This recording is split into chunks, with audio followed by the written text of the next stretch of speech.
एक बार की बात है, एक नगर में एक लड़का रहा करता था। उसका दिमाग काफ़ी तेज था और उसकी खासियत ये थी कि वह किसी भी चीज़ को आसानी से सीख लेता था। जहाँ दूसरे लोगों को वही काम सीखने में महीनों व साल लगते थे, वहीं इस लड़के को कुछ ही दिन लगते थे। उसकी ख्याति दूर दूर तक फैल गई थी और कहा जाने लगा था कि उस व्यक्ति के जितना बुद्धिमान कोई नहीं है। परंतु वह व्यक्ति तो जानता था कि वह भीतर से क्या है। असल में हर व्यक्ति जानता है कि वह भीतर से क्या है, चाहे वह बाहर से कुछ भी दिखाना चाहे। वह व्यक्ति भीतर से परेशान था, परंतु वह अपने अहंकार से परेशानियों को ढकना चाहता था। वह व्यक्ति अपने परिस्थिति को और बढ़ाने के लिए तरह तरह के काम सीख रहा था।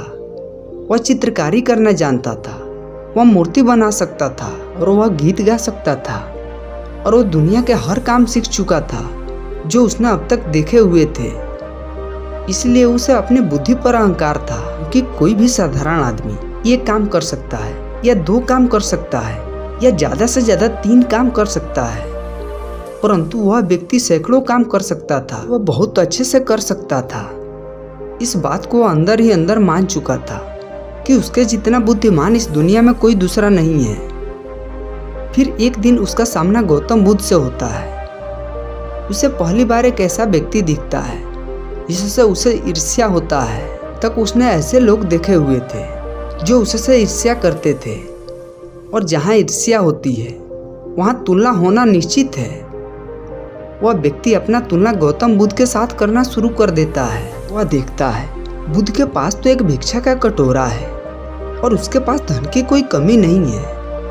बुद्ध के वस्त्र तो साधारण है, परंतु उसके वस्त्र बहुत कीमती है। बुद्ध तो जमीन पर नंगे पैर चलते हैं, परंतु वह नंगे पैर नहीं चलता। इसी तरह वो आदमी सैकड़ों चीजों से अपनी तुलना गौतम बुद्ध के साथ करने लगता है, परंतु हर तुलना के बाद वह पाता है कि उसकी ईर्ष्या बुद्ध के प्रति 1% भी कम नहीं होती। वह व्यक्ति मन ही मन सोचता है कि मैं इस भिक्षु से अपनी तुलना क्यों कर रहा हूँ, जबकि मेरा जीवन इससे 100 गुना बेहतर है। वह व्यक्ति फिर सोचने लगता है कि आखिर इसके भीतर ऐसा क्या है जो मुझ में नहीं है और जिसके कारण मेरे भीतर इसके प्रति ईर्ष्या है। बहुत देर अपने मन में उलझे रहने के बाद वह व्यक्ति तय करता है कि वह बुद्ध के पास जाएगा और पूछेगा कि उनकी उपलब्धि क्या है। वह व्यक्ति अपने सेवकों के साथ बुद्ध के पास जाता है और उनसे कहता है कि मैं इस इलाके का सबसे बुद्धिमान व्यक्ति हूँ और आप अपने आसपास जो भी देख रहे हैं मैं वो सब करना जानता हूँ। किसी भी कार्य को सीखने में मुझे बहुत ही कम समय लगता है। सभी लोग मेरा सम्मान करते हैं, परंतु उसके बाद भी मेरे भीतर आपके लिए ईर्ष्या है। मैं यह जानना चाहता हूँ कि आपकी उपलब्धि क्या है। ये सब लोग आपका आदर क्यों कर रहे हैं कि वैसे तो मेरी कोई उपलब्धि नहीं है, परंतु तुम कह सकते हो कि मेरी एक उपलब्धि है। वह व्यक्ति पूछता है कि क्या मैं जान सकता हूँ। बुद्ध कहते हैं कि मेरी एक उपलब्धि है कि मैं सभी उपलब्धियों को छोड़ चुका हूँ। वह व्यक्ति बुद्ध से पूछता है, मतलब मैं कुछ नहीं समझा। बुद्ध उस व्यक्ति से कहते हैं कि क्या तुम्हें प्रशंसा अच्छी लगती है। वह व्यक्ति कहता है कि प्रशंसा तो सभी को अच्छी लगती है। उसके बाद बुद्ध कहते हैं कि क्या तुम्हें निंदा अच्छी लगती है। तब वह व्यक्ति कहता है कि भला इस दुनिया में कौन है जिसे निंदा अच्छी लगे। उसके बाद बुद्ध कहते हैं कि जो तुम्हें अच्छा लगता है और जो तुम्हें बुरा लगता है, मैं इन दोनों से ऊपर उठ चुका हूँ। न मुझे निंदा सताती है और न ही मुझे अपनी प्रशंसा प्रसन्न करती है।